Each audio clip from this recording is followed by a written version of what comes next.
This is an action figure review for Mcfarlane's Monsters Voodoo Queen. Here it is, still in the box. It's pretty cool. This came out a while ago.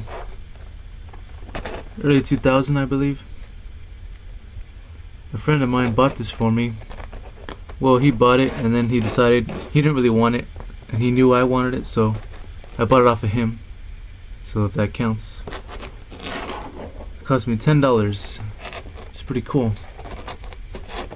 So up top here we get the logo we get for all of them. We get a small picture, you know, like kind of like the shadowing outline, and then the actual name right there. And you get a picture of the figure right here in action, it looks like, because there's a bunch of like leaves and stuff around her. This picture looks pretty creepy, I'll say. Got Mcfarlane monsters. Another picture, pretty creepy. Get some blood splatter. The figure itself, it's pretty crazy. On the side we get the picture, but not in full detail. It doesn't have the shield thing. And on the back, you get the other figures in the wave. It's pretty cool. Here we have the Mummy, the Sea Creature, Frankenstein, Voodoo Queen, Dracula, and the Wolfman. There we go.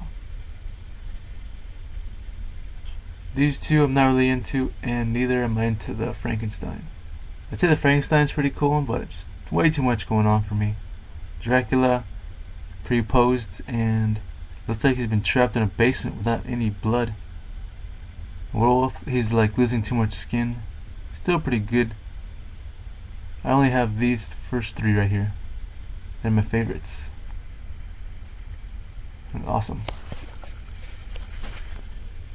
So yeah, nice packaging. The clamshell is always appreciated. Doesn't get dirty or anything. So yeah, I'm gonna open this up and give you a closer look at the Voodoo Queen. And here she is out of package, ready to be reviewed. Let's take a look at the figure. Get a close up here. And the figure looks really good. A lot of detail and sculpt. Looks awesome.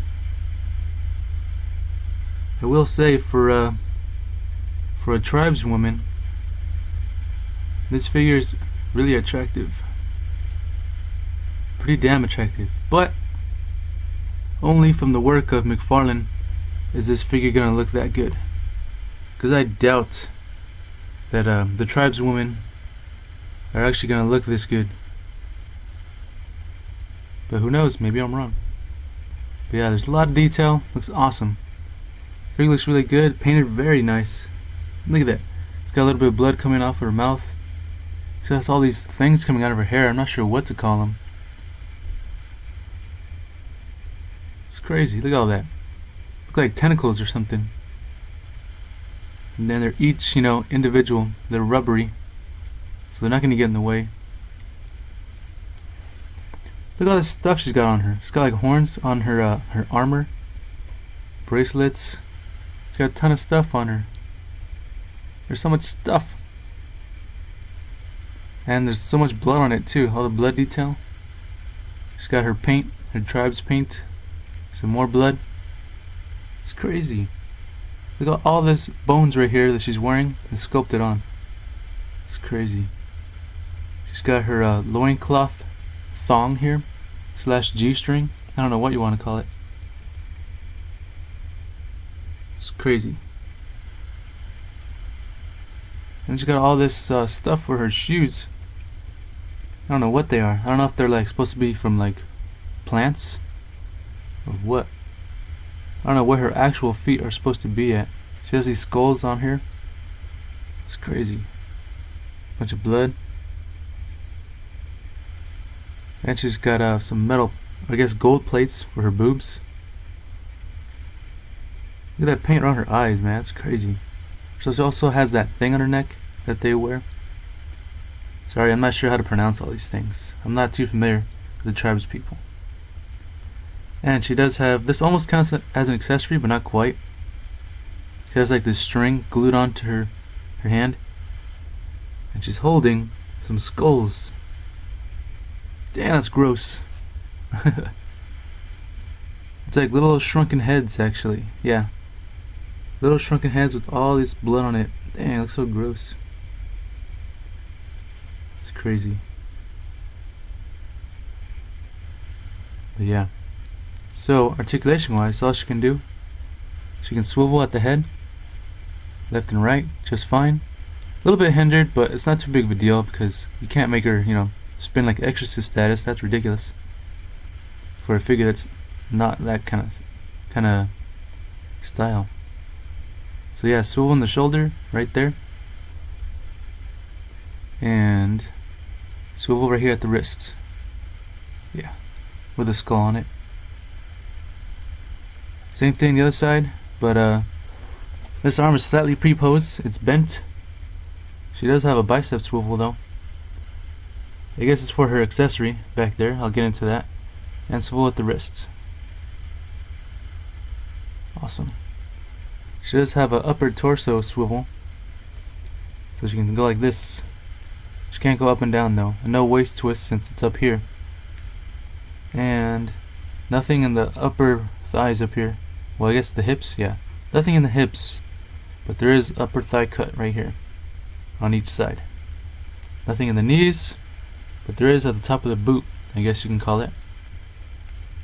Look at that detail, man. It's crazy. Yeah, and that's it for articulation. Loincloth goes up. Dang, look at that. It's crazy. This side doesn't go up as much. So yeah, so that's articulation and detail. Let's get into her accessories now. She comes with this spear, and it's very nicely detailed. It's like, looks like it could be like a big rock that was scraped down to be a spear with all these spikes on it. It has all these little pieces, these little drops of blood. There's a lot of blood over here. It's awesome. Bunch of rope sculpted on to be part of the spear. It goes all the way down. It's got like a bunch of it's like paint marks to make it look like, I guess it's old, like it used to be a tree. I don't know, but it's pretty long. Like, look at this. It's taller than the figure. She also comes with this mask. And it's huge. See right here? This is the part that would go on top of her head and just sit there. It's extremely rubbery. All these feathers sculpted each individually. They got all the ridges in it. And painted really nice. With all this blood too. It's crazy. The horns with some more blood in it. It's awesome, man. Why doesn't Mcfarlane do any more figures like this? This was the shit, man. All he does now is, Halo, sports, or Walking Dead figures that are too small for me. But yeah. Let's put our accessories in. And the spear is going to go in like this. Really easily. Come on. I said easily. There we go. And just slides in all the way. But it's not perfect though. It's like not gonna go in so easily, and I guess that's a good thing, so it's not all loose in her hand. There we go. Not quite all the way. There we go. And like this, it's in. It's crazy. It's awesome. Look how long it is. So I just have her just stand here holding like this. If you can see it. I guess you can't. Come on. There we go. So yeah, it's pretty damn tall. I like the spear. And now we'll put on her mask. Just goes on like so. Well, it's a little bit heavy actually. I'm trying to fix her for the camera. There. Yeah, you can see it. It's a really tall mask. I go this far so you can see the whole thing. Crazy. It's pretty awesome. I mean, there's lots of things I can say, like sounds I could do to make fun of this, but I kinda don't want to offend anybody, so I'm not gonna do them. And now for one of my favorite parts of the review, the height comparison. She's about 6 inches. We're bringing some figures to compare her. Here is from Hasbro, Marvel Legends box set from Savage Land. Here is Shanna. She's 6 inches. Whoop. And here she is next to the Voodoo Queen. That's a good height. She's a little bit taller, and I would say that's fine because of her boots slash whatever you want to call them. They would make her taller, even if she was in the same universe as this Marvel Legend. And here is from DC Direct, Justice League of America, Vixen, which is also the same figure I used for Batman Spawn movies, to be another character, by the way. And here she is next to the Voodoo Queen, and she's probably a better height for her than Shanna. But it's still no big deal, they both go with her. So you can put her in any collection if you want. And here she is without her mask, which is more than likely the way I'll be displaying her, you know. Mask is cool, but I don't think I'll be using it too often. But it's a nice addition to it. So my thoughts on this figure. This figure's gonna get an overall good rating. Like, I'm gonna give it an 8. It's pretty damn good. Lacking a little bit on articulation, but that's not a big deal for me. Especially if you're getting a Mcfarlane figure, you should know what you're in for. So yeah. More than likely I'll put her in my Predator section. Because I think she'll fit in with all the plant life. So yeah. I wish Mcfarlane would go back to his Spawn series or Monsters and all that stuff, because they're pretty damn good. But yeah, that was my review on the Voodoo Queen from Mcfarlane Monsters. Alright, thanks for watching.